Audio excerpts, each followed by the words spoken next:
I was a new mother and a young rabbi in the spring of 2004, and the world was in shambles. Maybe you remember. Every day we heard devastating reports from the war in Iraq. There were waves of terror rolling across the globe. It seemed like humanity was spinning out of control. I remember the night that I read about the series of coordinated bombings in the subway system in Madrid. And I got up and I walked over to the crib where my 6-month-old baby girl lay sleeping sweetly. And I heard the rhythm of her breath. And I felt this sense of urgency coursing through my body.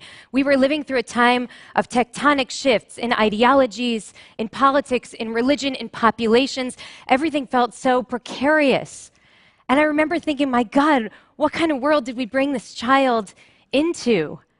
And what was I, as a mother and a religious leader, willing to do about it? Of course, I knew it was clear that religion would be a principal battlefield in this rapidly changing landscape.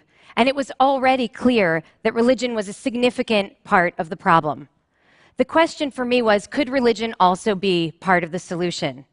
Now, throughout history, people have committed horrible crimes and atrocities in the name of religion.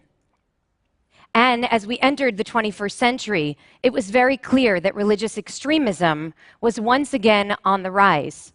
Our studies now show that over the course of the past 15, 20 years, hostilities and religion-related violence have been on the increase all over the world.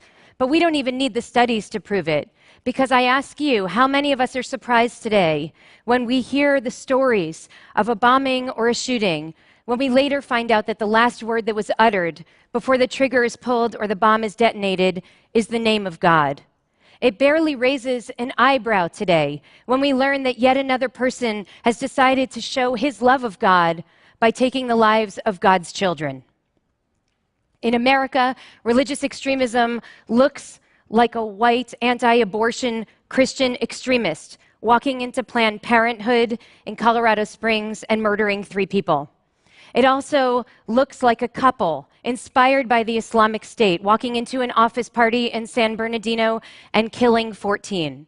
And even when religion-related extremism does not lead to violence, it is still used as a political wedge issue, cynically leading people to justify the subordination of women, the stigmatization of LGBT people, racism, Islamophobia, and anti-Semitism. This ought to concern deeply those of us who care about the future of religion and the future of faith. We need to call this what it is, a great failure of religion. But the thing is, this isn't even the only challenge that religion faces today. At the very same time that we need religion to be a strong force against extremism, it is suffering from a second pernicious trend, what I call religious routinism.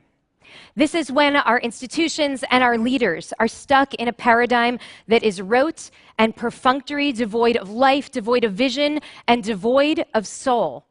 Let me explain.